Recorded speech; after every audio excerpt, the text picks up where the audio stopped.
is Thomas, Kilo Hotel 6, Golf Golf. We're a little bit late today. We had kind of a long board meeting, but, you know, we're getting to everything. At least it was actually kind of a smaller turnout. We don't have enough seats out. But, yeah, today we're going to have a program discussing a couple different things. One thing being just soldering in general. I brought in a couple of my tools that I use and that I prefer. I forgot to bring my larger bag because, of course, I forgot something. It's always the way. Something's always forgotten. But most folks are familiar with the older soldering guns, like the larger units used to put on like PL259 connectors, something big, you know. A lot of these smaller tools that have been made lately, you know, they're decent, but they're not the same. But I'll cut back to that in a little bit. Again, I'm Thomas, the president. Why don't we go around the room and actually introduce ourselves? This is only connected to the internet for our online viewership. Eventually, we'll have a PA system in place, but for now, we're just going to have to kind of belt out, you know, your name and call sign. Introduce yourselves. We'll go ahead and start over here. Hello. Hello. Hi, I'm Hank, KH6HAK, probably off camera right now. Extra class, lightning rod, space cadet, and so forth. WH6 EPS, Gary, Mountain View area. Extra class as well, into what we'll call it 2040 HF, the local repeaters, some digital modes, and any digital projects, I guess, except FT8. Over to Paul. WH7BR, Paul from Volcano, extra class. Thank you. Hi, I'm Joe, WH6JOE. I'm the secretary of the club and the chair of the operating committee. I'm also an extra and into all things radio. Next. All right. I'm Paul McBride, WH6TX General. I'm informed that I'm the newest member of the club today, so. What's your name? I'm Ambrose, and I'm 11, and I'm probably also one of the newer ones in the club. Well, you're visiting. My name is Mark, and I've got no class. Hi, my name's Sharon, WH6ELV, and I'm a general from Orchidland. I'm Dennis, WH6ELY, extra class in Orchidland. I'm Alan McBride, KB0VKF, extra class. I've got a GROL. Almost had the radar endorsement, but ended up moving. I've been on the island just less than a year. And I don't know if I got to arm wrestle the other guy for the newest member or not. I just joined a few days ago. But anyway, it's glad to be here. I've got HF and UHF and VHF capability. I need some help getting some antennas up because of my advanced age. I'm Fred, WH6HAA, technical, and I'm from Kaloli Point.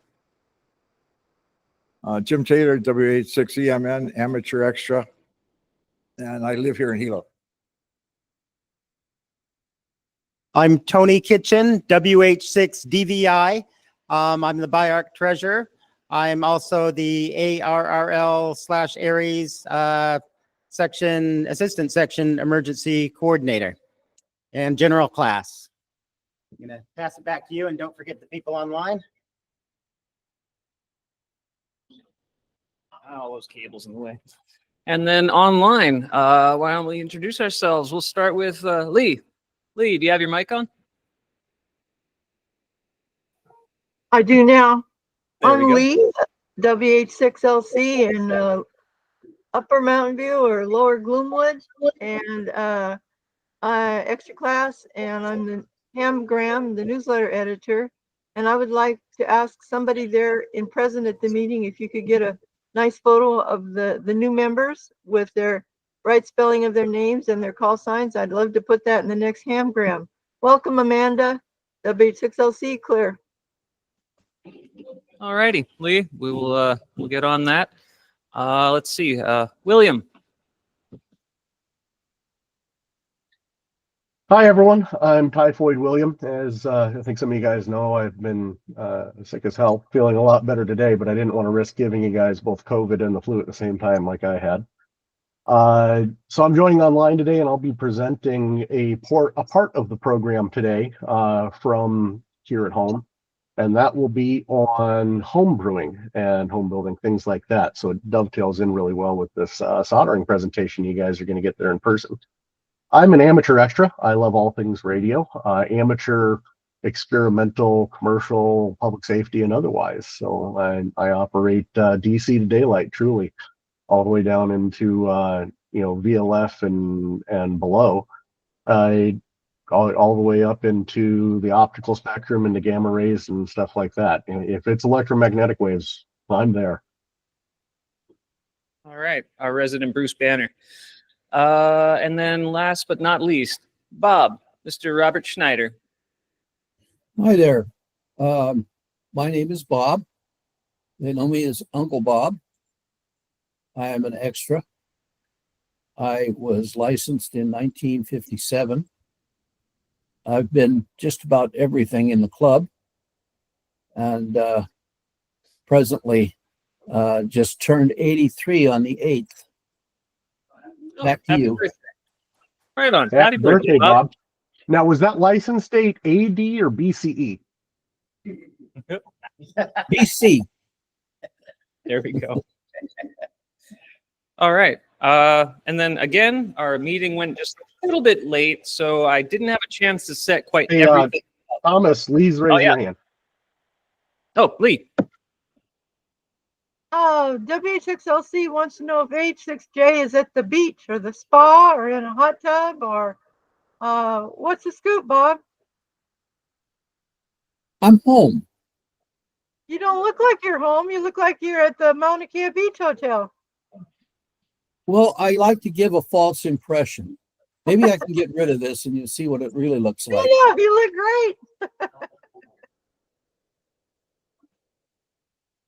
great.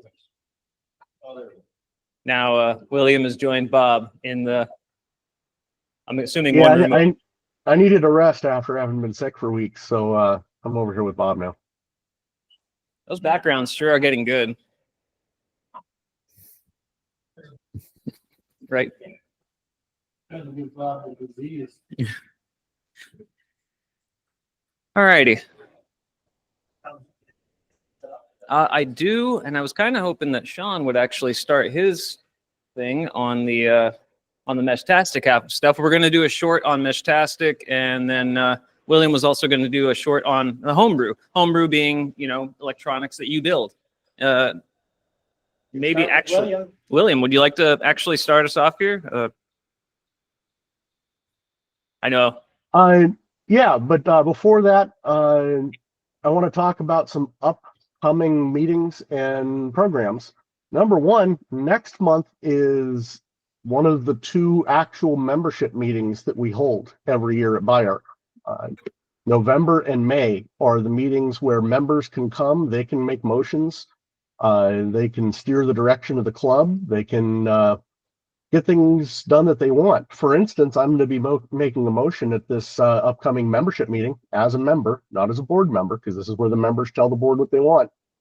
Decoupling the chair of the programs committee, those are these lovely sessions that we have all those rest of those months, from the vice president position, because I think it'll be beneficial to have somebody who is fully into that, doing it instead of somebody who's just doing it as a duty.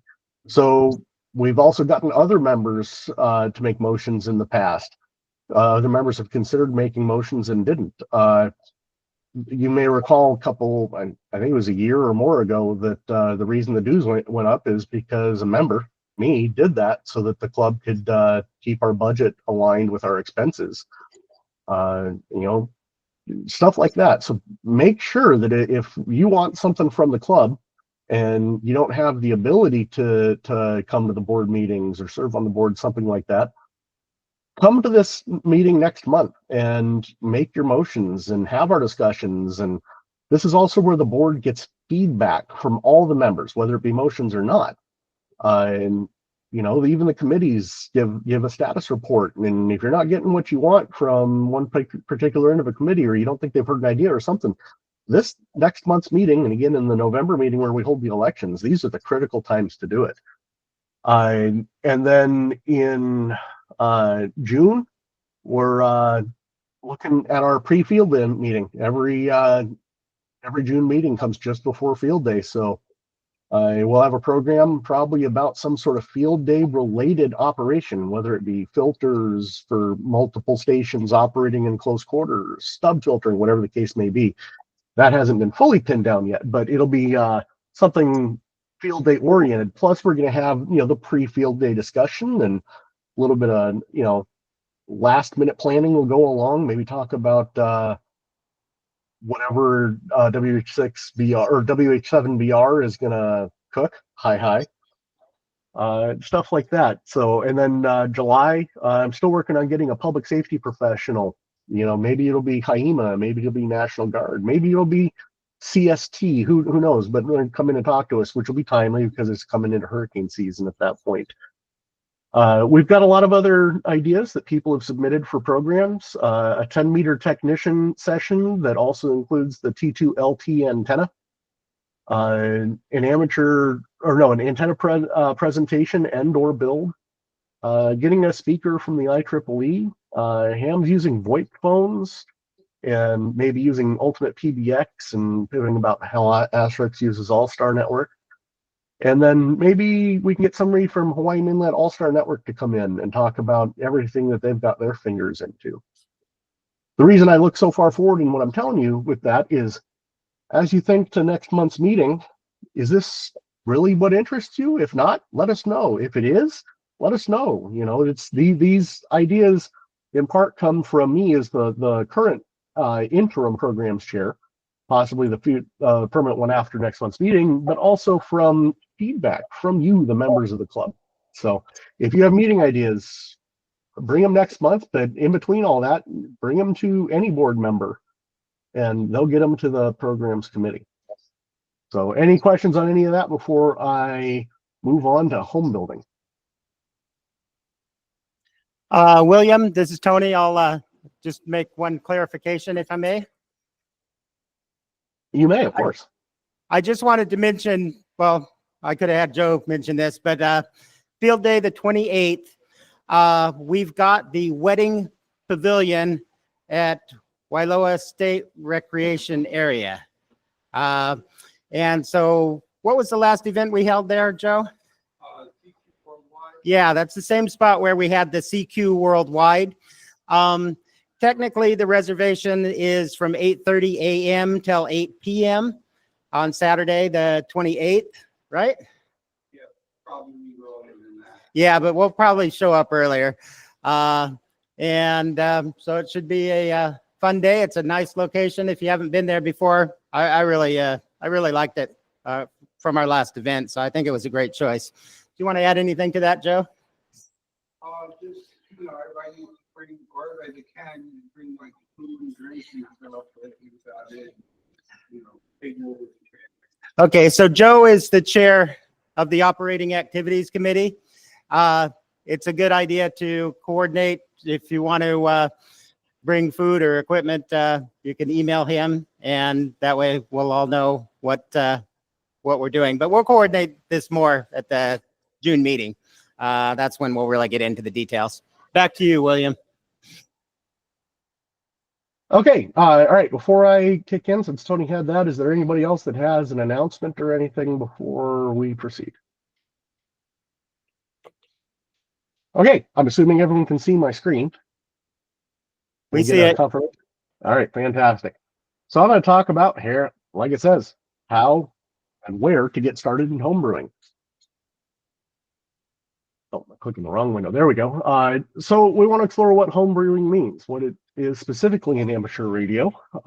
Like you saw on the previous slide, my joke is that we're talking about radio, not beer, but maybe beer. But your first builds to your lifelong pursuits. People make mistakes. They jump in too deep, too quick.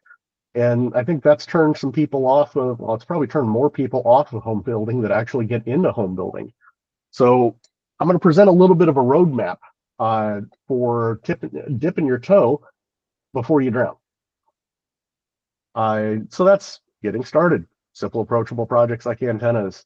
We're going to talk about tools, skills, and then we're going to get that hands-on presentation in front of you about a little bit of soldering. A lot of people associate home building with soldering, but there's a lot of non-solderable home building projects that might interest you. Soldering turns some people off. It's not absolutely required for home building. Good way to get started, kits, projects, stuff like that. And we're going to show this evolution. And then I really want to inspire you, regardless of your experience or background, to try it. And not just try it a little bit, try it, and then try to progress up a little bit before you decide whether home building is for you, because home building is not the same for everyone. So maybe somebody's idea of home building isn't your idea of home building. And maybe your thought of home building that made you never not try it can change and you'll get into it. But the only way to get into it is just to start. Wrong window again. I've got so many monitors. The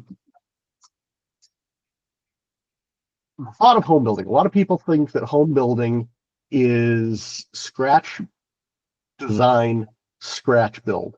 And that's just not the case.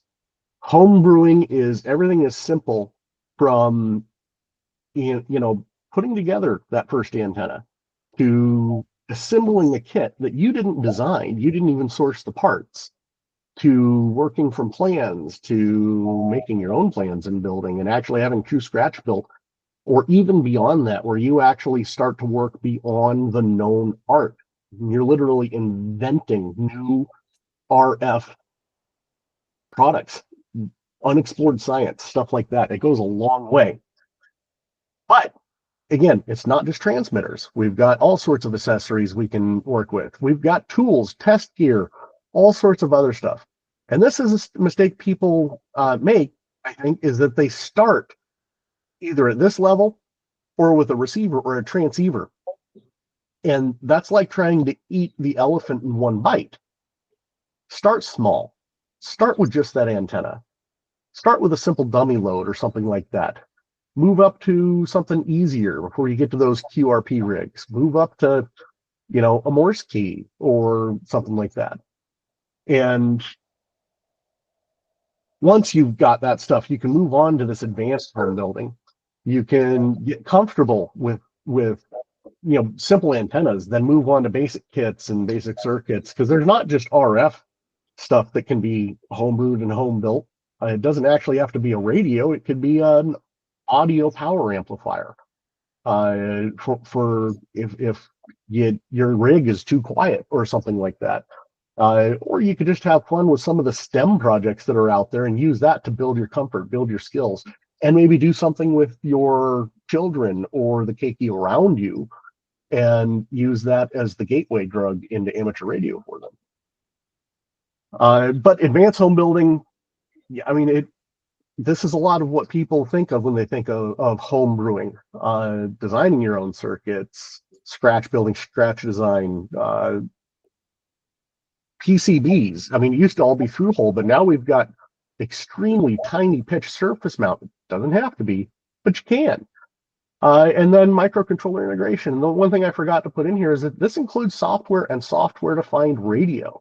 That's another part of home brewing that has really taken off. So if you're not interested so much in home brewing hardware, maybe you use existing hardware and you home brew some software and homebrew even utilities for other software.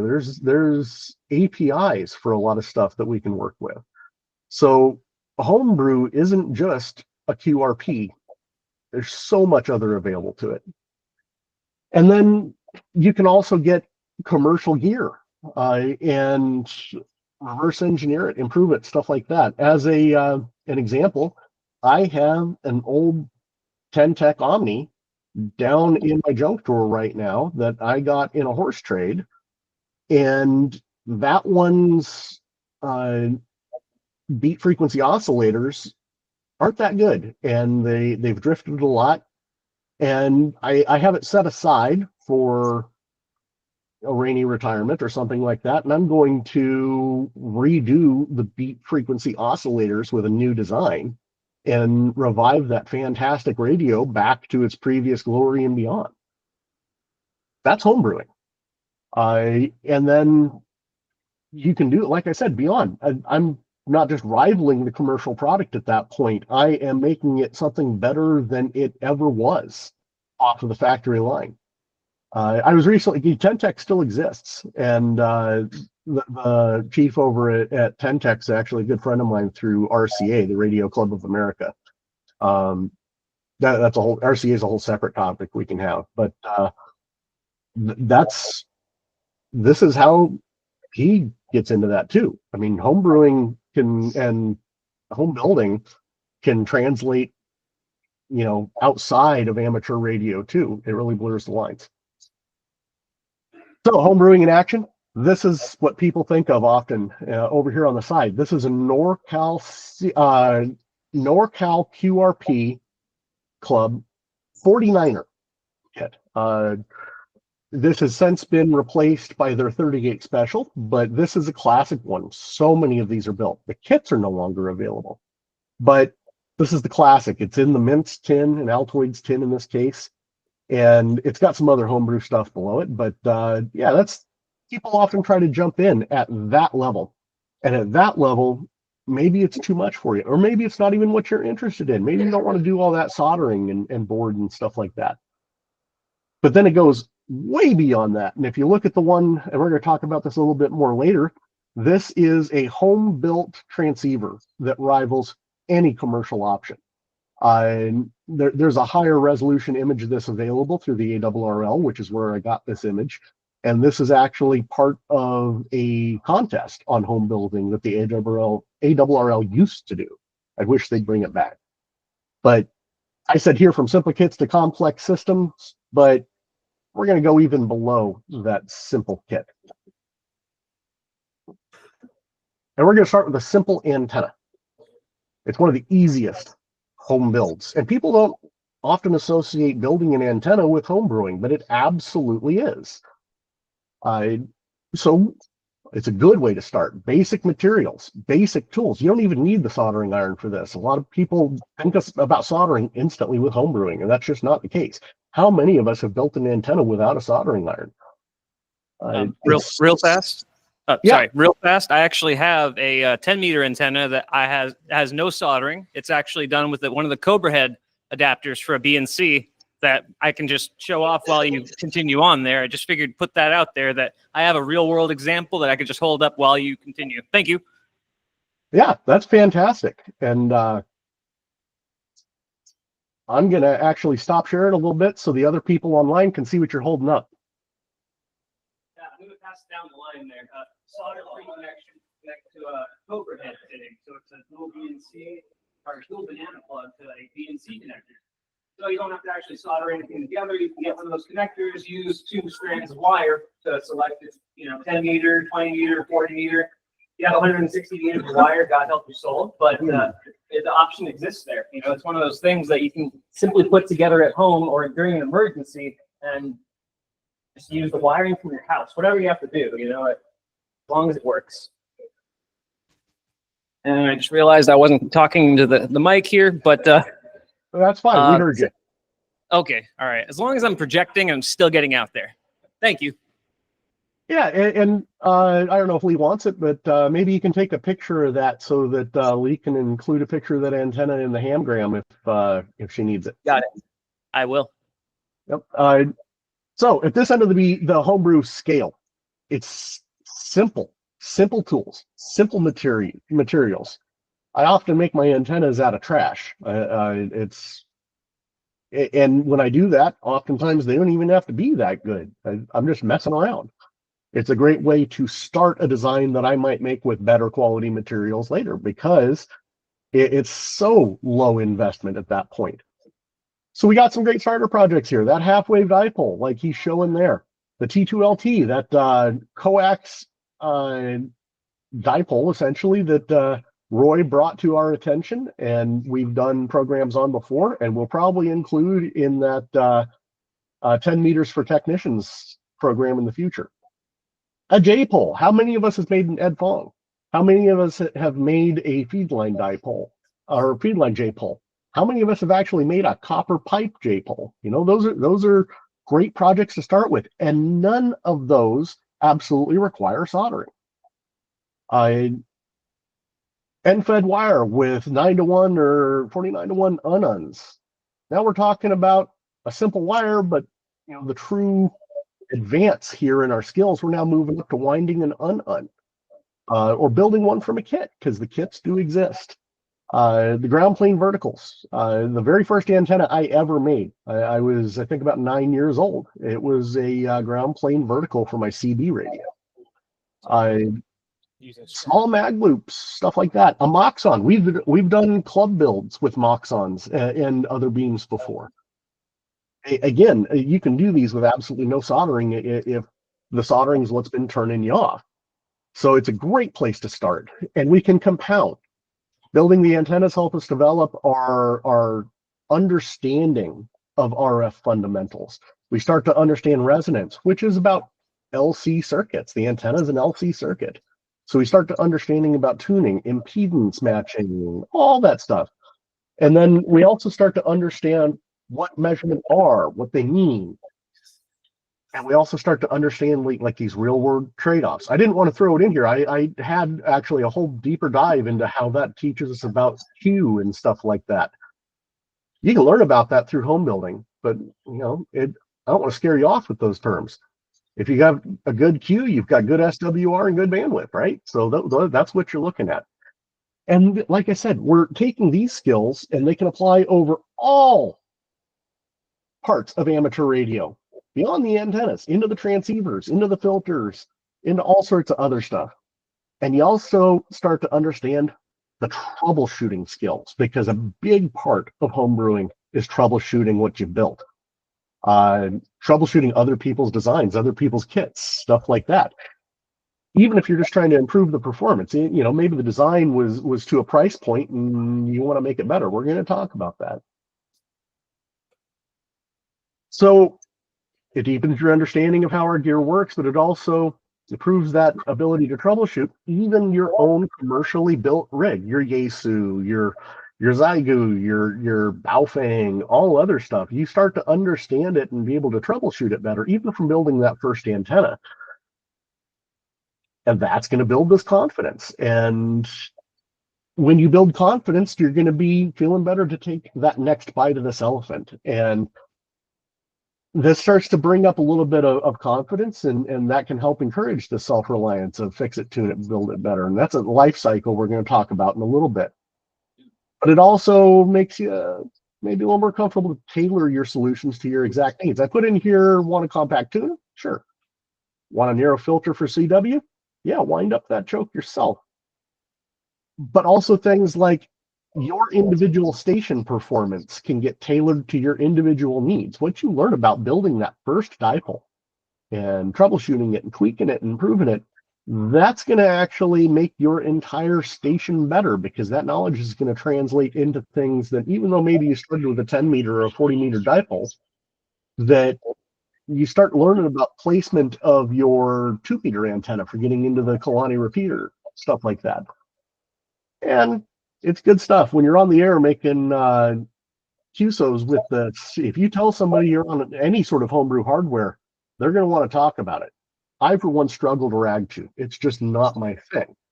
But I'm more than willing to rag to if it's conveying information that you're interested in. So, you know, oftentimes I mention to people on sideband QSO that I'm using this homebrew part or this homemade antenna, and that actually starts a conversation. They learn stuff. I learn stuff. It's fantastic. So, like I say, the skills compound. We're starting with simple stuff. We started with you know, just a basic antenna here, not even soldering and layout. But once you start that soldering and layout to somebody else's plan on somebody else's board, you might start understanding things that you don't like about the way that they've done it. And now you actually have opinions on circuit building and board layout, stuff like that. So that's that. You're bringing in the circuit building, the circuit design, that's that board design too. You're talking about integrating the systems and subsystems. So you start to build all of these, and I mean, you get into using even simple test and measurement equipment. You know, how do you validate these plants? How do you use that digital multimeter that you have? Later on, you know, maybe you do use more advanced test equipment like a nano VNA or an oscilloscope or something like that. And before long, you keep at it, you're suddenly an Elmer and you didn't realize it. A lot of that can come out of this home brewing that you may not have realized was home brewing. So if you eat this elephant one bite at a time, you don't just try to jump into home brewing and design and build your own QRP rig. You start with something simple, and then you move on to that next bite. Not only is it manageable for you, you are incrementally building the skill. And incrementally building the skill is really the only way to do this. I don't think there's going to be an Elmer in this meeting or outside of it who's going to disagree with me when I say that we all learned to bite at a time, whether we wanted to or not. Nobody walks into RF and knows it straight away. I know a bit about RF. It didn't come overnight. Like I said, I've been building antennas and stuff since I was 9 years of age. But that doesn't mean that just because you didn't start at 9 years of age that you can't start now. And maybe you learn some stuff easier than me. Math was never my strong suit. I can fight through it, but I'm not a mathematician. But I learned the math that I know because of my love for RF. And I learned it through my process that started as homebrewing an antenna, simple antenna. But these skills are perishable. If you don't practice the skills, and I mean all of the skills, the fine motor skills required with soldering on a board, that's a big turnoff for a lot of people. They say, I can't solder. Well, you just haven't practiced. And maybe you don't start with a tiny pitch surface mount board. Maybe you start soldering by soldering some wires together. So you graduate from an antenna with no soldering to an antenna with soldering. And you move up and you start to understand what flux does for you and stuff like that. But then if you don't solder again after that, not only are you not going to advance that skill, your ability to do even that simple soldering of two wires is going to degrade. You have to practice if you want the skills to stay at the level they're at and even progress. And you're going to make mistakes. I make mistakes all the time. I try to publicize them when I make notable mistakes, but I make mistakes all the time in every project that I build. It's natural. And I learn from those mistakes, and you will too. So keep building. Small projects count. But you got to start. Get building. Even small projects count. So, wrong screen again. You don't have to start alone. We've got club builds. We've done that before. And that stems out of this long tradition of shared learning and collaboration that we have in amateur radio. The ARRL came out of a collaboration, the relay collaboration, but that also included sharing information about our homebrewed rigs. So we've got a community. We do local clubs. We have our local club. We do build projects periodically, especially when people ask for them. If you want more build projects, let me know next month. But it doesn't have to be with the club. Maybe you just do a build night with a couple of other hams that you're friends with. You can talk about your projects in various online forums, other groups, Discord servers. There's a bunch of them for homebrewing, and there's a bunch of them that are homebrewing flavor specific. We got YouTube now, and even people streaming their builds live. That can be fantastic, especially if they're doing a kit or something or building from plans that you're working on and you get confused or stuck. Maybe there was a faulty component common in that kit. Maybe there was a wrong specification. You're not alone. There's a lot of support available, including mentors and Elmers. And I mean, even BIARC, we've got our weekly TechNet on the repeater and our weekly HF TechNet. That's a perfect forum for talking about home builds or asking home build questions and stuff like that. And the collaboration is there. But reciprocate. Share your project. Hold on. Let me see what's going on here. You okay? Oh, hold on. I've got a dog going after my cat. Real fast, while his dog goes after his cat, I do have some of the items that he was talking about during this slideshow right here. Might be a good time to actually come up and take a look at some of this. It's all super common things, and if you're like me, you'll have some of these items just laying around. The soldering irons are actually especially simple, but they're just different. They're very different from what they used to be. Both of these are wireless. They're both charged via USB-C. This one actually has an internal battery. And then this one, that's actually my newer iron. It requires a USB-C input, but it gets extremely hot. I believe this tops out at like 560 degrees Celsius. Not bad. I've soldered on some pretty big connectors with it when I was just stuck and I forgot my soldering gun at home. So you can make do with a lot of different things. But this is just one of the things that I use. Beyond that, I did show some of the antenna. I have some of my toroids that I've wrapped, and then a couple of examples. Just Type 31, very large toroid that I do believe I got from Hank here. And then some of the tinier ones, which are the same formulation of toroid. They're just smaller. So I use the smaller, finer gauge wire to wrap them. Moving on from that, I did use one of these extra small SMD capacitors, which you can barely see them in this wrap, but they're the same value as a much larger capacitor. I believe those are 50 picofarads. Some of the things I use to hold on to wires. This is actually a magnet, and it has two pivotable alligator clips there, so I can actually stick it to something like a toolbox or a car or whatever. And then this I built out of necessity because I got sick of dealing with two wires and not being able to connect them, even though that one was dangling. So I just soldered that together, two alligator clips, just built out of necessity. And then when I went to go see if I could sell them, I saw somebody just had started. William, did you stop your presentation? Past that. Yeah, I did, so that the people online could see Thomas. Oh, no, I'll take some pictures as well too. That way, they'll be in the Hamgram, and I'll get them to Lee. And yeah, I think you had it. Yeah, I think that's it. Shoot, I'm probably gonna have to get a lot closer. I mean, yeah, I'll take some nice photographs and get them all set there. Next up, soldering flux. Everybody talks about flux. It makes soldering so much easier, especially when dealing with boards, just any kind of printed circuit board. Most of the time I use it on wire just to make it so the wire actually self-cleans as I'm soldering. One of them I got at Home Depot, and it works just as good as this fancy solder paste that comes with a fancy, device to administer it there, and use little needle-like tips to actually make it work.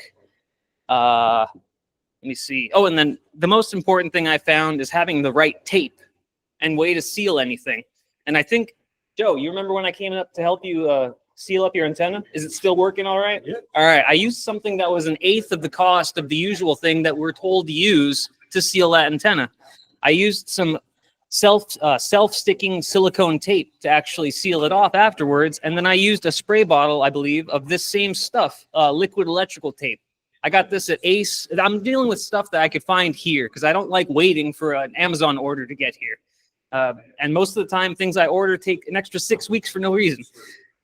I actually managed to find I'd actually like to interject that even commercial offerings often come with that self-amalgamating silicone tape.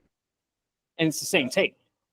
Yeah, it's the same thing. It's just a self-amalgamating. It's like a self-healing silicone. As soon as it touches itself, it starts to cross-link. So yeah, even commercial products are using that. Yep. Good stuff. Good stuff. Rubber eraser help you clean too. What was that? One more time, Bob? The rubber eraser is a good thing to clean circuits with. Oh yeah. If you're soldering and you notice that there's like you're dealing with an older board, say you bought a kit 10 years ago and you're going to solder it now because you finally have the weekend off to do it. You look at the board. I will add to that. In my experience, and Bob, maybe you can speak to this, a used rubber eraser that has pencil lead embedded in it works best for me. Oh, there we go. See, these are the little things that actually help get these things done. Hank wants to go for it. Sealing silicone. One of the best things I've found is something made by Permatex. You can find it in an automotive store. It's a windshield glass sealant. It's called flowable silicone. You put it on, and the first thing it does is melt and flow into all the small cracks and crevices before it hardens. I've used that on all my outdoor connectors. They've been fine down in Puna for 8 years now with no problems at all. The stuff works wonderful. And Yeah. for heat resistant stuff, this is something magic. NASA uses this on the space station, I found. There's some in my picture on my website. Kapton tape. They make this stuff into face shields on blowtorch masks. You can make a mask of this stuff and hold a blowtorch to your face, and this stuff is just impervious to heat. NASA uses this for sealing holes in the space station and on spacesuits. And there's always a roll of it hanging somewhere nearby up in the space station, I found out. Kapton tape. Stuff's magical. I Heat use it on my resistant. batteries, too. On sealants and tapes, I'd like to throw out some knowledge I have on this, that not all silicone means the same thing. Silicone is a class of chemicals. So a bathroom silicone caulk is not the same as the silicone sealant and adhesive for windshields, the self-leveling silicone compound that Hank was talking about. And RTV silicones aren't the same. Some silicones can be exceptionally damaging to electronics because they use acetic acid that they precipitate during their curing, which absolutely eats copper and other things. So same thing with tapes. Kapton is a brand. The actual tape is a polyamide tape. And there's different polyamide tapes. The one that Hank was holding up is not the one that you would use for the blowtorch or for sealing the space shuttle. But that family, including various things under the brand trademark of Kapton, has great properties. The one that he held up is ideal for homebrewing stuff. That's what I use for all of my batteries to make sure nothing connects, arcs, anything. If I have a battery that's going to touch a board in any way, or if I even think it's going to look at it funny, I'm going to go ahead and put a layer of Kapton tape between the battery and the board itself. It's also what I use as my dielectric and separator in my home rolled capacitors. That's its real strong suit, is that it has a high dielectric strength and that it is a non hydrocarbon based tape, which means that if you do get an arc, the arc doesn't continue to conduct through a carbonized trace, or what we call tracking. And that's why we have silicone grease for our dielectric grease, is because it's a silicate base, it's glass based essentially. So if an arc does occur, it creates a trace of microglass particles, not of carbon particles, so you don't end up with a conductive trace. William, the RCA television transmitter G line that I worked on at Channel 13 in Honolulu used Kapton sheets for the plate blocking capacitor. This was blocking 10,000 watts of RF flowing across it with 10 kilovolts on either side of it. So you can imagine the stress on that thing. That was the plate blocking capacitor for the final tube. 10 kilowatts, no, 20 kilowatts flowing through it and 10 kilowatts of DC on either side of it. So it's wonderful stuff, and it never punctured. But this is the kind of stuff you get out of this collaboration in homebrewing, is knowledge like this. To answer your question, the tape, this one was actually purchased via Amazon, and it was I believe it was through an American distributor, and it didn't take 6 weeks to get here, thank God. But I got that via Amazon. I wanted to get the widest tape I could. So I mean, I have tons of things that are this big that I want to tape, but I figured I'd rather cut something down as opposed to wrap it multiple times with a centimeter, width. But I mean, a lot of this has made it so I should have brought my UV epoxy and everything too, because I've sealed up connections like on this this box that was made for an iPod, but I made it so my antenna connector for the Meshtastic device here is fed through that little hole that was supposed to be for an audio jack. So I pulled out the audio jack and just sealed it up with some clear UV epoxy, or not epoxy, well, yeah, epoxy resin. And that works great, at least for me. And so far, so good. Nothing's gotten damaged via the sun or anything. Real fast, to circle back to the solder, it's very important that you end up getting something for electronics or electrical soldering, because metal solder is very different, and it will destroy everything. Because ask me how I know. But these are a couple different sizes of solder that I actually carry, and they're all electrical grade. This one is a dying beast here. It's so small you can barely see it, but it's silver solder, and it was from Radio Shack. Yeah. Hold on to that. Hold on to that. But I mean, I have varying sizes of that just so I can take care of different tasks. So if I have a large connector that I need to solder, I'm going to go for the biggest solder. I don't want to sit there for 20 minutes trying to pull, a 1 mil bit of solder on something huge.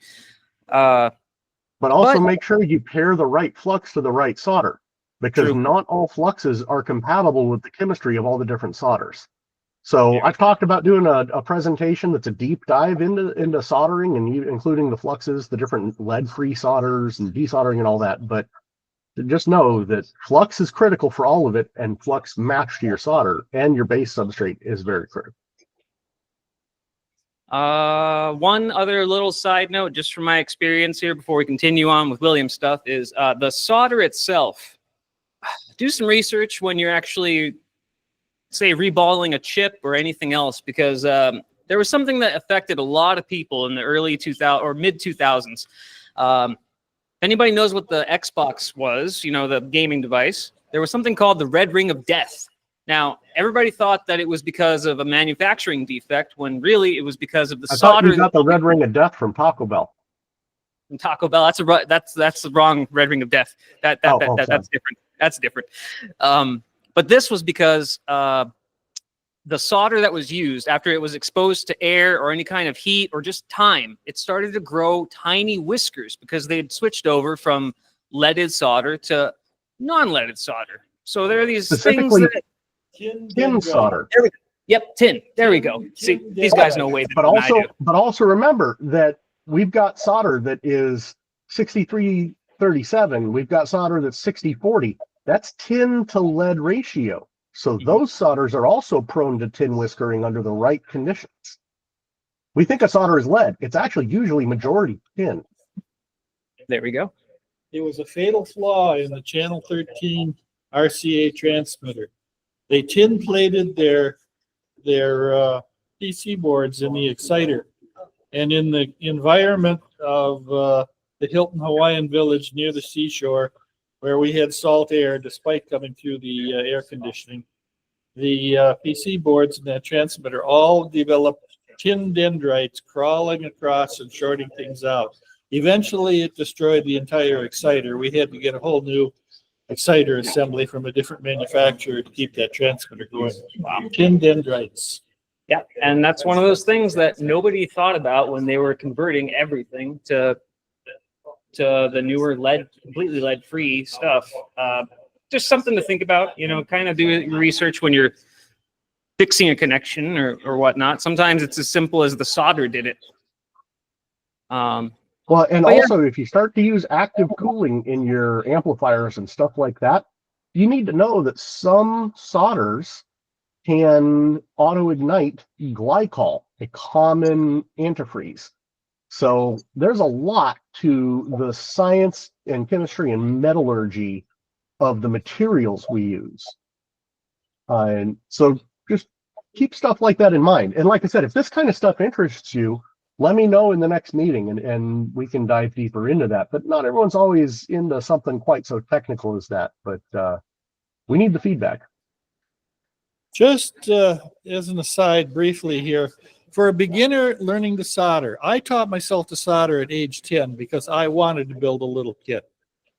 The common mistake everyone makes when they're learning to solder is they melt a ball of solder and they glob it on the joint and they figure if they've got a piece of solder stuck to it, that it's soldered. No, you have to use your iron to heat the work. You have to get those wires hot enough so that the wires melt the solder, not the iron. You want your work to melt the solder so the solder flows onto the work or onto the wires. Sometimes that doesn't work because the wires or the work will get oxidized. And that oxidation is an insulating layer and it keeps the solder from sticking to it or flowing onto it. That's the purpose of flux. Flux eliminates that oxidized layer and lets the solder flow onto the work.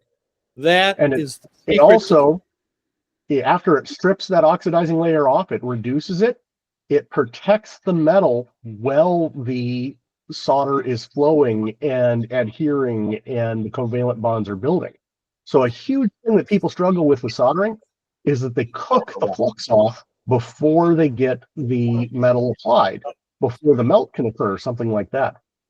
There's a lot, of stuff there that Elmers like Hank have learned over those years. Yep. Yeah, that's the only way I got this much gear, and only reason why I carry so much of it with me. I wasn't expecting to actually pull out this much stuff for this, but I was kind of thinking just bring enough to solder, and then I got inspired by everything that was in the toolbox already there, and it kind of worked out considering I happen to have a simple dipole antenna that he spoke of, and it doesn't get much simpler than that. There's no balun or on that. That's just an emergency style antenna that I had with me. The antenna right next to it is a bit different, but it uses a smaller unun that I had wrapped there. And this is just one of my mess ups, but it's a tiny, tiny unun, a 9-to-1. And, I could still use this, but it looked ugly. So I didn't want to use it. I'll use it on the next one if I go to sell one or make one for another person. But that is hidden on this little tiny piece under my heat shrink there, which you can't even tell it's there. I haven't epoxied it yet, but it's one of those little things that, maybe it'll help inspire the next person to make it even better. But yeah. And then you have the best way of showing anybody anything. You have through hole components, which is perfect because I forgot to bring my through hole, my resistors and everything else. And you even have a battery tab welder. Oh yeah. These are resistors that Lee donated to the club she had at her house. Nice. So these are for electronics guys who might be interested, but you'll notice if you read these, there are a lot of different values in there. They're not all the same. So, but don't just take them all. I'd like to spread them around. Right. Okay, so that we have some for the club and various people who actually do this work can have some. Yeah. Not one person has them all at home and nobody else has anything. Right. But yeah, well, these are just the right, these are the basic soldering irons, and then the cleaners, the solder. He's covered a good bit already. This is a butane soldering gun. I bought this when I was working up on the roof of the Hilo Hospital because it was a lot easier to do that. And that got to be a pain in the neck. And I saw Luke showed me this up on Mauna Loa, and we were putting a repeater on mesh up there, battery operated. So yep. You don't have to worry about butane because the butane is a pain in the neck. And plus that they won't let you take that on the airplane. It'll always be empty when you need it. And then this is a little spot welder for welding the 18650 batteries together or other things that you want to weld together. Now, does everybody understand why you have to spot weld a battery instead of solder to the cap of the battery? Well, that's if you heat those batteries up, they'll blow up on you. Like Gary had one the other day. He nicked a lithium ion, and it melted his pliers in his hand. Well, yeah. So there's two things to this. You can certainly overheat it and cause a thermal runaway, but you can also just conduct so much heat into it that you create decomposition in the electrolytes, and you can seriously shorten the life of the battery, even if it doesn't just explode on you. It's not that likely to explode on you. It can happen, but it's not that likely. But yeah, we're trying to keep the heat out of that battery. And a key difference between welding and soldering, you've got to get that base substrate, whatever you're soldering to, you got to get it up to temperature so it melts the solder. But welding, you don't need to do that. You can cause a localized flash of heat, and the point of that heat is exceptionally high enough to melt and then fuse together those two metals. But the total heat content is much lower. So the area under the curve is very low. I guess that's a complicated way of me saying I wouldn't recommend soldering onto 18650s. Well, Oh, no, I mean, this is something, AliExpress makes it, and I have a friend up the coast who, he's got like 33 panels, and he did his entire solar system, and he welded all of his 18650s together with one of the. I gotta say, But your setup you is gotta way be safer. very careful. Mhm. Like you said, you can put it right through the batteries, and then you'll have a lot more on your hands than you wish. Yeah, this setup is far safer than the ones I ended up with. This has an enclosure and a knob and everything, and you can actually have a display that's on the front of it, so you're not touching a MOSFET or anything else that you can potentially get shocked by. Mine's not like that. I have a bare board that's connected to a battery or a large DC, input. That's a million times better. If you can, get one with an enclosure, just so you don't have to deal with the spicy spark of getting nipped by one of those right there. New ones now have a foot or Oh yeah, if yeah. you want, you can homebrew one. I don't have the plans for it, but I guess I can make plans of one that operates. I plug it into USB-C, and it'll work off of a variety of voltages. And it has a charge pump, and it builds up the energy for discharge.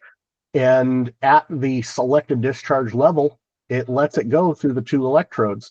So it's literally just I don't have one here. It's down at the other house. But it's like a pen, and you touch it to the contact to begin the charging.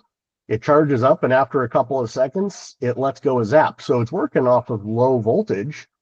Anything that's high voltage, high current is in it, and it has to hit the threshold for it to go. And it can't do that if the resistance across the whatever it's going to solder is too high. So it can't zap you. So that's the kind of stuff you can get if you home build. Mm-hmm. Nice. We're gonna go ahead and continue the program here. William still has a bit to say about. Well, actually, I threw a question into the chat, but there's nobody online to answer it really. Everyone, let me know how we're doing on time here and how you feel about it. I made it through roughly 8.5 slides out of 28 before I got called away. By the way, the cat was saved due in large part to my wife's timely actions and doing what she does best, yelling. But yeah, I mean, that was mostly just the foundational stuff. The real meat of the presentation hasn't come yet, so should we try to abbreviate it now so we can get the Meshtastic still in, or should we put the program back in the bag for a rainy day and move on to the Meshtastic now, or what do we want to do? Let's see. Hey, Sean, you want to get into the Meshtastic stuff now, and maybe we could put a pin in the other half of stuff? Sure, I mean, however you guys want to. because we have about. This is all like what I've been doing, obviously, during the break. Yeah, let's show and tell. Let's put a pin in your presentation there, William. In fact, would you say you'd be around for next month's program? Because you might be able to continue on. I could bring in more. There isn't exactly a program for next month, but if we suddenly need one, like I said, this will just go into the bag, and we can pull it out as needed. But next month is the general membership meeting. Oh yeah. Okay. Well, let's dig into the Meshtastic stuff. John brought in some larger gear here, and I could put away all this stuff as he's going off on this. So kind of. Thank you, William. Yeah, here. I just want to make sure. Hello, can you hear me, William? Everybody, whoever's online, is people. It's myself and Lee. Okay, so. All right. And this is just kind of show and tell you guys, and probably try to make this a little bit of that every month. Not spend a lot of time, keep it kind of basic. When we talk about Maker, what William's been talking about, you can do that with Meshtastic. Like this node here is small little rack. It's very efficient with solar. I don't know how well. Yeah, you're not going to see this very well. I can get you a close up. All right. While he's working on that, I will pull out some other toys. So what I did, I've seen it. If you just take a picture for the hamgram, I think we're all right. okay. So I'm just going to show you just a few variables, and as well, this gentleman over here had one. Can you show? Because just different nodes that are out around here as well. David has one that's pretty cool. Some of these things are built. Some of the things you build, like this one, and you buy it and you put it together. You don't have to solder, but you gotta have little tiny screws and a battery and an antenna you can add on it. So this kind of your builder thing, or you can buy it built. Tony played with this for a while. This is called Borg online.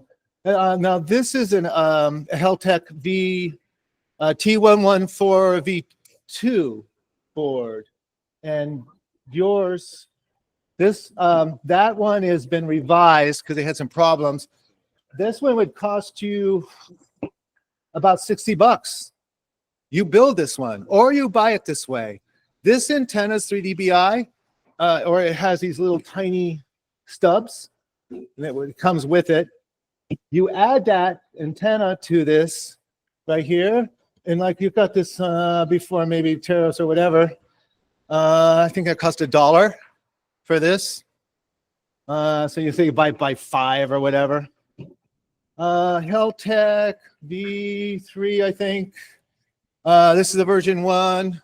The antenna's inside. This would make a great e-com type thing. And this is the Heltec V3, just the main board connected to an external GPS. See, there's a builder one. Yep, a tiny battery I snagged out of a vape pen. See, he said Heltec V3, tiny little battery, little box, similar to another one that I haven't seen right there. Can you? Oh, I got a picture of it. It looks like there's a GPS in there, maybe, or GPS, an external GPS that I had to wire in, solder on, but Oh. this is the one that I added an antenna to. So I added my own antenna just in case from the out, to be able to route it out. Because having an antenna inside something is never as good as having it on the outside. Plus, I scored a very good antenna from Luke. So yeah, I have a high dB antenna now. Yeah, Pasternak. Is that the? Am I saying that right, you guys? Pasternak antenna. It's because they also, like Meshtastic supports the helium products, which there was a lot of. So some of this stuff is like being sold out, and people are just buying them up. This would be like Luke, and because they come with a cable, some come with a lightning arrestor. This would be the old version, but you'd see online. You can buy 2 of these. That is the case that was supposed to house this. Yep, see right there. So you buy 2 of these for like $45. Put them together. It's got the antenna right inside. It's the same thing. Can I grab that for a second, you guys? See, that is the same thing. Is that one I just showed you guys? That's this. And I'm sorry, sir. Mark, he built this. Yeah. Well, They're saying it's not soldering, maybe, or maybe it is soldering, but you put it together, you screw it together, you buy the form factor. Looks like you got a GPS on that. I put a GPS in here. Right on the top. See, a lot of toy. This stuff, like most of the stuff I'm showing you right now, is under $100. Like I said, this is $50, $60. Then I got like an Android. Oh, let me show you the piece de la resistance. This is what everybody likes. I hung it on my RN node. It's clipped up here. This is a SenseCap T1000E. And this has a PMW, if I'm saying that right, a buzzer. I would say, as far as ecom goes, say Aries or whatever, this would be one of the better tracking devices to have. Great on the receive, poor on the send. You know, this Hank has one here too. If somebody sends off a text, what you'd get is this, and there's ways to program that. But I'm going to keep this simple, so I'm not going to go into that. So you can hang it on there. It could be a dog collar, or it can be a nurse's. It's waterproof, right? Yep. So I would say if this is almost at $50 now. I think they're about 60 now. 60. Yeah. So if you want one, $39.99. Okay, so at Seed Studios, they're still about $39.99. 39, and Seed is an awesome. They're great builders. They are out of China. If you're looking at it on Amazon, that's where it's $69.99. So go for the better price on their actual website. On Amazon, and it's still 49. We got 49 on Amazon.com. Yeah, I know. Do I hear 29? Buy 2 of them. Yeah, honestly, buy them now if you're going to get into them. So I got to show you this one thing. You cover this one because this has got some story behind it. This real fast again is my Meshtastic the T deck. If you're on the network already, it comes up as T1. That's me. Every once in a while, I pop up when I have time. I made this one because in the beginning, you could buy just the main board with the keyboard and the screen, and it is touch screen, and it has this BlackBerry keyboard from back in the day. I had to add my own battery to it, and I finally got a legitimate battery from a supplier. It took forever for me to find anybody that would send a battery to Hawaii, and it still took a month and a half, maybe 2 months. I lost track of time because that's the way. But I printed this case. I found this cobbled together antenna from another company called M5 Stack. They make a lot of modules and things to be able to hack other things, basically. But this has been just crazy to see. It's coming into its own. Right now, you can buy a version of this that comes with its own enclosure, its own battery, its own GPS, all of that, all in one. I had to build this one and piece it together. I popped it open there on the back, but I had to solder on my own GPS. I had to solder in my own battery, all of it. It does have USB-C, so you can just use it off an external battery bank or something. But, something like this, you want it to be standalone. The latest version of the software for this made it so it is completely standalone. For every other mesh device, those connect to your phone and you use your phone as the interface and screen for it. A lot of them don't have a screen. Hey, that's the best way if you don't want to have to deal with a battery that lasts, only a day. The battery I put in this, unfortunately, I can't have it on and charging at the same time because it's just too big. I found that out the hard way. I thought I had it charging for 10 hours. Turns out it was just being used for 10 hours. And every once in a while, when everybody gets off of work, I get hit with 20 messages or whatever, and it dies pretty quick. Oh, yep. Oh, I got 2 messages. Oh, I turned off the chime because during that last meeting there, during the meeting this morning, I got maybe 8 messages, and it gets a little old. So and it does have an internal speaker, and you can turn it on and off. I usually have it set to the older Nokia ringtone because it's yours if there's a Nokia ringtone around, And yeah, I have a couple of different messages on a couple of different active chats right now. Now, this was never like this. This was always a device similar to the other units where you had to have it connected to your phone, which was always a bummer because when I looked at it, I thought, this is perfect to be a standalone device.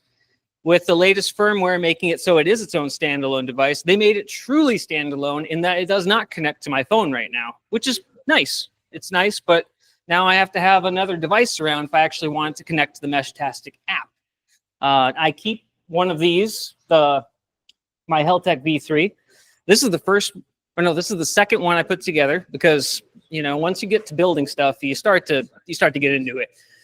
These were actually still super cheap. I think I paid $9 for one of these boards, and now they're like $40, $50. And yeah, it is what it is. but I try and make it so everything is waste from something else. Like I said before, this case was for a iPod. And I got that on sale, I believe, for $2 because nobody has a headphone jack anymore for iPods or cell phones even. So I found a waterproof case, a Pelican case that actually closes and has this handy dandy armband that I don't think I'll ever use, but it's a nice handle. But it's one of those waterproof cases that I'm going to strap outside. I don't have to care about it as much because I still have a backup board and a whole other case that I bought at the same time, albeit it's sparkly and blue, but I don't care. It's still one of those almost throwaway units, just in case. I like having redundancies. I know everybody here kind of feels that too. It's best to have a PACE plan, right? A primary, alternate, contingent, and emergency. I'd like for my cell phone to be my emergency half of that equation, but it hasn't gotten to that point yet. We all have radios, and you know we like using them and everything, but they're still the alternate most of the time to our primary form of communication. I like that this is actually bridged another part of that. I want to say this is contingency. It's almost one step higher, but we're getting there. We're getting there. It's nice to see that we have RF connection from Mountain View all the way to Maui sometimes. It all depends on if it's open or not. And that shocked me because when I first started with this, it was just me. And then I got Sean into it. And thank God he started preaching the word of mesh, and you know, it's out there now. Yep. Yeah. And it's amazing.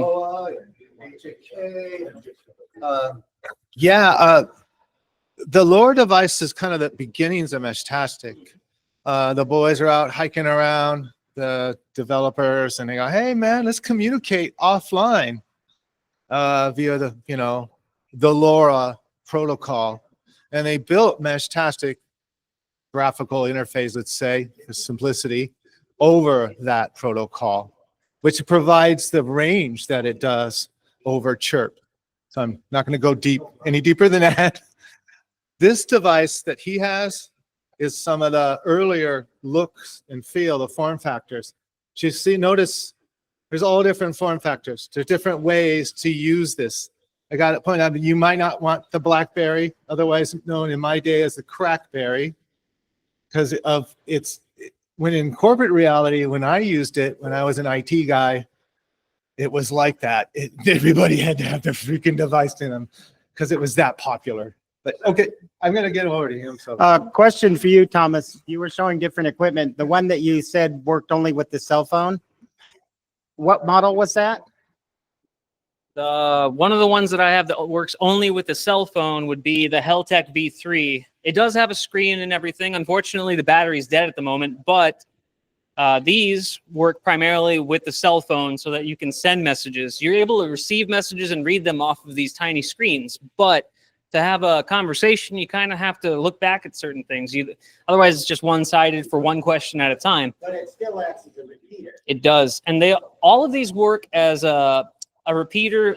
You want to have them in client mode. If you have one in repeater mode, it's going to repeat no matter what. So if it hears garbage, it's going to repeat garbage. It will kill the battery. The option to have a dedicated repeater with these is there, but it's just not worth it right now to this point. Having it in client mode does the job. It logs messages. It passes messages along. It doesn't have to be in repeater mode to continue on a conversation or to bridge it further. Maybe an off-topic question, but why are there so many nodes over in Kihei? Oh, that's a good question. Yeah, there's like a couple of dozen in Kihei, and they're all centered on an apartment complex, and they all start with octos. I want to say that's actually one user that decided to go ahead and put one on each floor or whatever, because I've seen stuff like that too, where they'll have a bunch of nodes that all start with the same prefix. And I mean, I would hope remember, this is not an amateur radio platform. People are also using this for other uses. Oh yes, sensor data and whatnot too. So temperature, humidity, whatever. If it talks to LoRa, the LoRa stands for long range, by the way. I know we keep saying LoRa, LORA, not LAURA. But yeah, that's been used to relay sensor data. Say you have a door that you want to monitor. You set up a system and you can make it so it's actually a security system. Something like 400 kilometers from a balloon. That's what the records are. Yep. Yeah. Yeah. There have been people that have I guess they don't really give out their actual name on Reddit and whatnot, but there have been people online that have said that they've had communication from an airplane, which you're not supposed to do because it's in the 900 megahertz spectrum there. But they've still said like they've hit, you know, 400 That's miles. actually allowed if the master of the craft allows it. So if you're in a general aviation aircraft and the pilot allows it, you're okay to do it. I don't know if he asked, but yeah. Good to know. But I've actually looked at this, and we have the opportunity to take the record if we want by transmitting from Mauna Loa to a place like Mount Kahili on Kauai, which is possible with this gear if we use the antennas right. Right. I was talking to Mark about the IO antenna that I made. It's kind of a mix of a Moxon and a Yagi, and it's very directional. I love that thing. I'm surprised it even worked, honestly. It was made out of scraps, titanium scraps, and I'm happy I used that and not brass, considering brass will just turn into nothing eventually. But I stuck that antenna on my T deck, and I actually got really good directionality with it. Like I was able to hit nodes up the hill. I've never met these people. I didn't even know they were there, but being able to use a directional antenna with this was way better than having this omnidirectional on here. Yeah, and I lucked out. Saying to him over there, he wants to build one. Mm-hmm.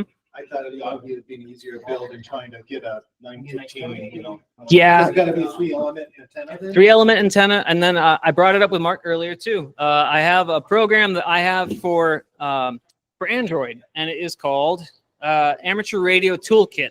I'll leave a link, and I'll try and attach it for Lee there. I'll see if I can find the Apple equivalent, but having this app on my phone has been a boon because, you know, like we were talking about, just being able to go into it and fiddle around with some numbers. You might build an antenna you'd never heard of before, or at least get some kind of spec for something that it may interest you in the way where you go ahead and build something that nobody's ever seen. That's one of those things, because this thing covers everything. It's covered dipole antennas, vertical antennas, cubical quad antennas, which are interesting on their own. But it also does calculations for 3-element Yagis and then 7-element Yagis. And then you could always scale things and learn how to scale them if you know the basic measurements for some of this. Considering a dipole antenna is a part of a Yagi antenna, you just see more elements on it or more reflectors and directors. But truth be told, you can set up a small dipole antenna with some spare parts in the backyard and just have some fun with it that way. And you might have the most gain you've ever had just for something as small as a 915 megahertz antenna. When you look at it in the grand scheme of things, a 2-meter antenna is going to have what, 2 meters or a quarter wavelength on one side of that dipole. Right? I'm assuming, unless I'm getting 1 meter wrong. on one side. It's a 2 meter 1 meter on one wavelength. side. So 2 meters. And actually, no, I take it back. A quarter wave on either side. So a quarter of 2 meters. But when you go ahead and look at 915 megahertz as opposed to 2 megahertz, or 2 meter, this big. Which is the 33 centimeter band, by the way. So you need a quarter of that on either side of your dipole. There we go. Well, for 915 megahertz, your elements are very small. Like a complete width of it would be about 6 inches there, 6.5 inches or so. So you're talking of an antenna difference of this to this much. So if you ever get into playing with directional antennas or anything for any of this stuff, note that it's a lot smaller than even our antennas that we usually use for just talking on the repeater there. It's exactly a quarter of a foot per radiator. So 4 inches per radiator. Oh, this app was called Amateur Radio Toolkit. Yeah. And I'll try and send a screenshot of that to Lee there, so it'll be in the next Hamgram. Let's see. A while back, didn't we have a Meshtastic link that we put out now? We're going all about that. I don't know.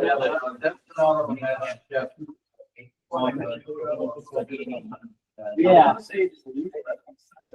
Maybe Sean knows that. Hey, Sean, do you know anything about that link that or someone in our group set up on Meshtastic to Maui? Set up on Meshtastic to Maui? Yeah. We had a. You mean like, hardware or actually with how? It was RF, I thought. Well, there is a connection. There is, it is propagation. Okay, there is RF to Maui, but it's not reliable, right, guys? I'm gonna go looking at all the leads here. I think your microphone died. Oh. Is the battery dead? Oh, no. Hang on. Battery's dead. Stand by. But so we do have an experimental station up at the Mauna Loa Tower where our repeaters are. And we also have dishes up there available to us that we're not currently using for the 900 megahertz band. They're for 960 megahertz, but we can make them work. So currently we're not using a very good antenna up there, and we're making intermittent connections to Maui from there. So we could always experiment because two of those antennas, those dishes, which are much higher gain, are pointed at Maui, and then one of them, which is exceptionally high gain, is pointed down here towards Hilo. So yes, it can be done, and we can do better.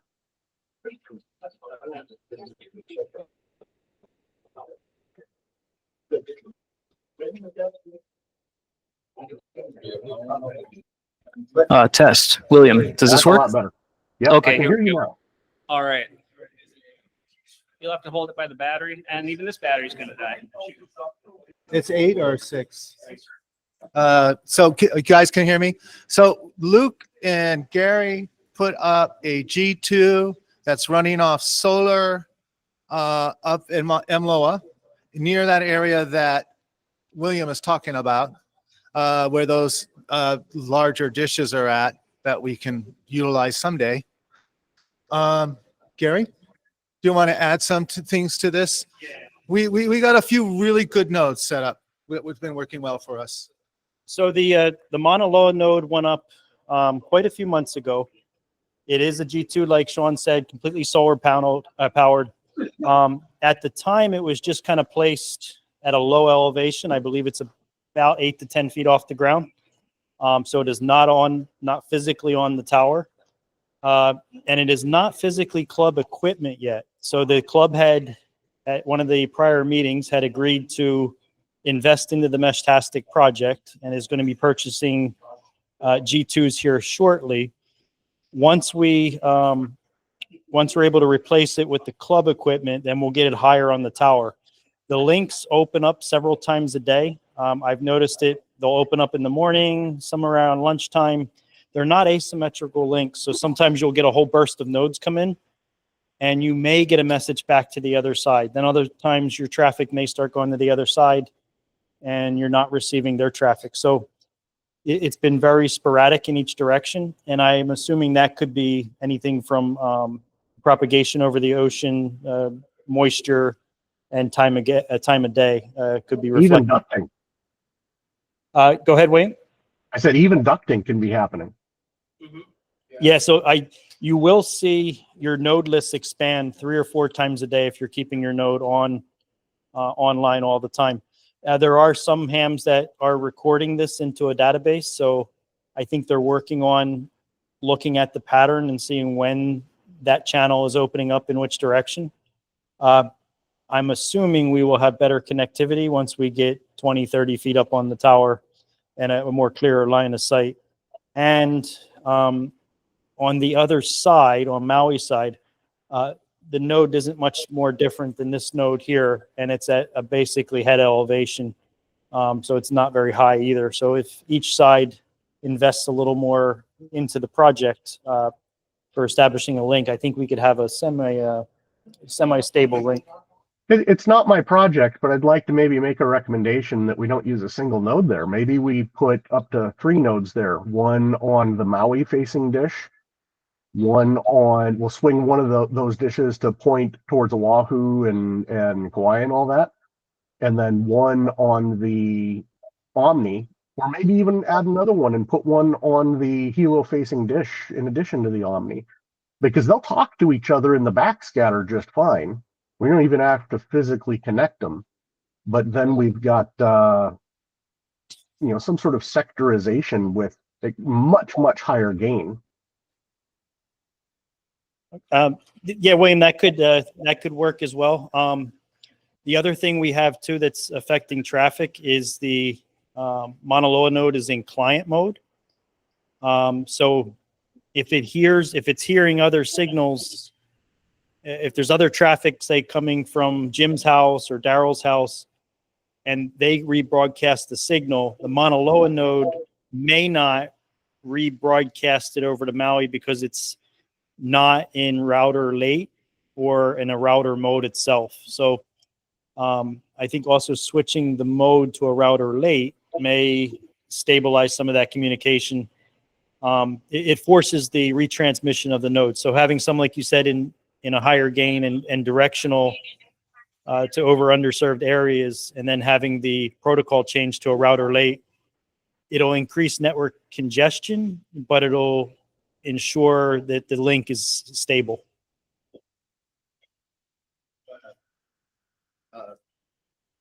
Yes, to what Gary said, but HPKU is router late, or is router? Is router, which of course in Meshtastic land, it's given preference to, the availability of the quality of RF in that area. Because a lot of what happens with Meshtastic is based on a ratio of SNR and RSSI, as well as availability, which is random, unfortunately.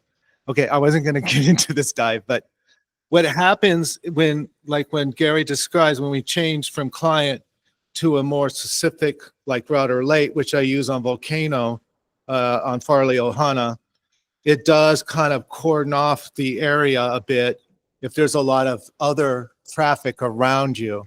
As well, router late is perfect for something like MLOA because of where it's at. So we always want to have, like, I believe, Gary, you have one too on your, because you're on the board, or, here. We're getting into typology here a little bit, but. Yeah, Sean's talking more about the programming. I guess I brought it up, but the router late. So when a router catches a signal, it's rebroadcasting everything it hears right away. The router late, which they just came out in within the past maybe 90 days,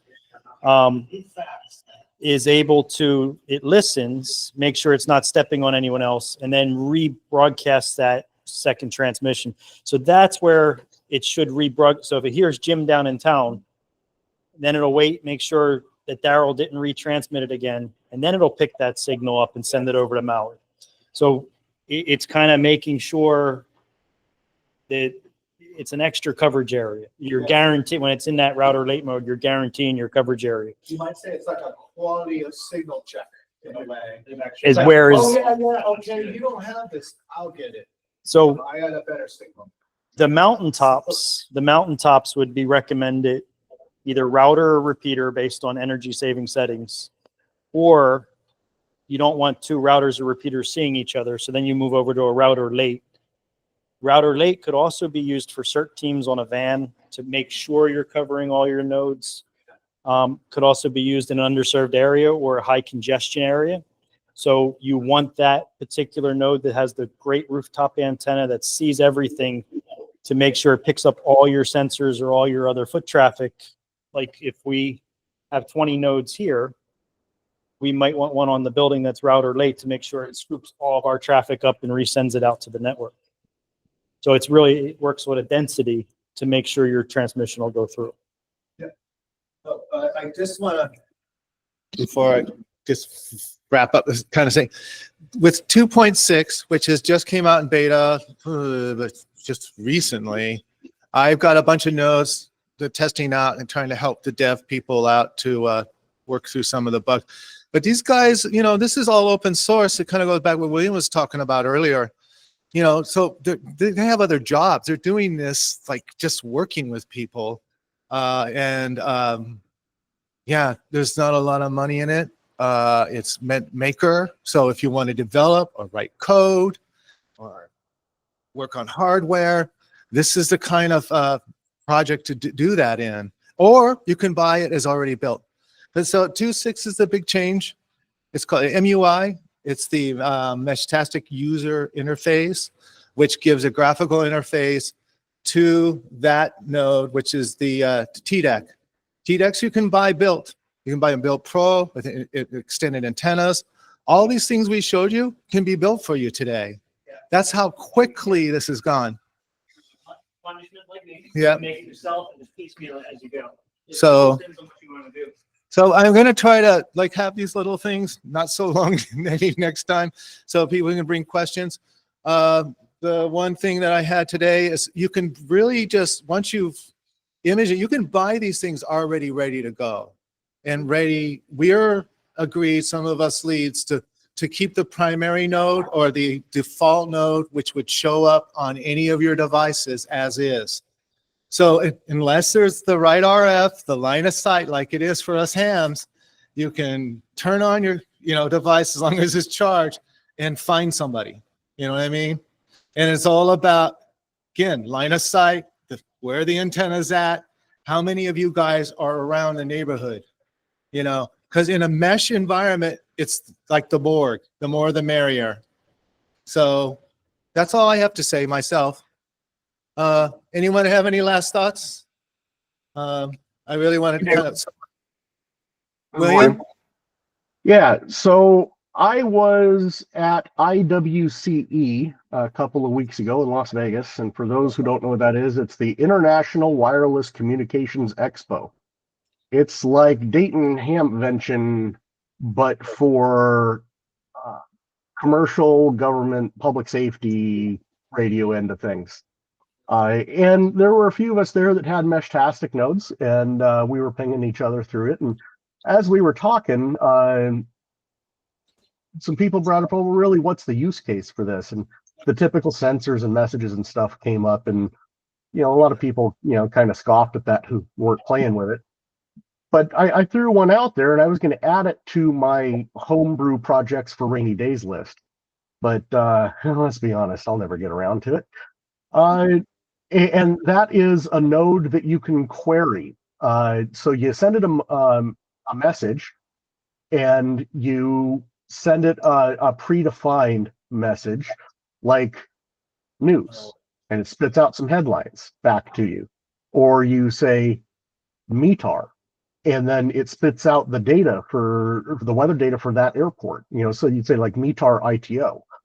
Or maybe you just do weather. You want the general weather, informational stuff. And then it can also be used as somewhat as a bulletin board. But then that same thing can also be used to be able to forward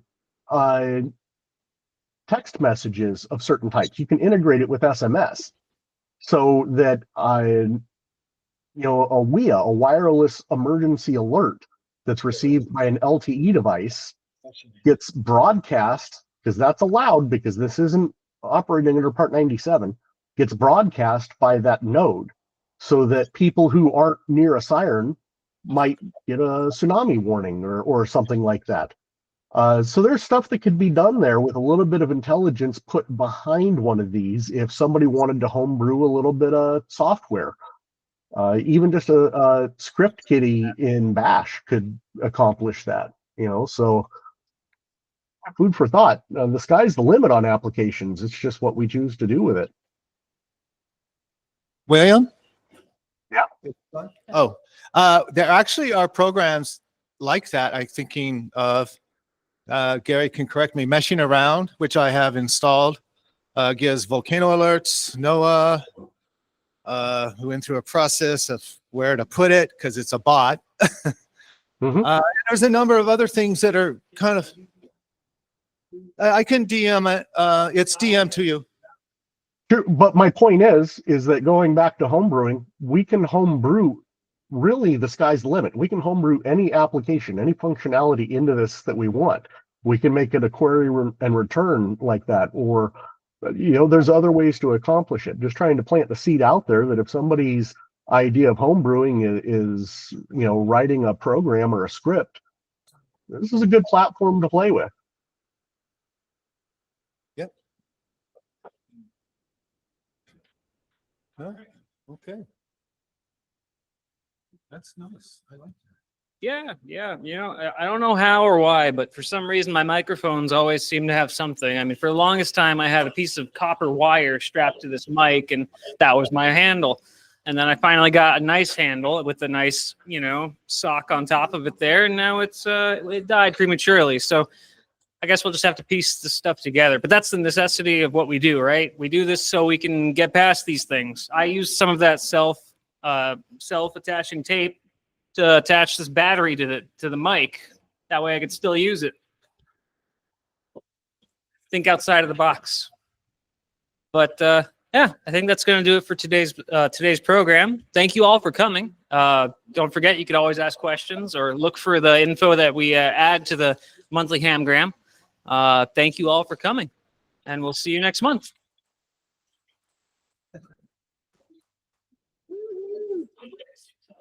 Thanks, William. Thank you, Lee.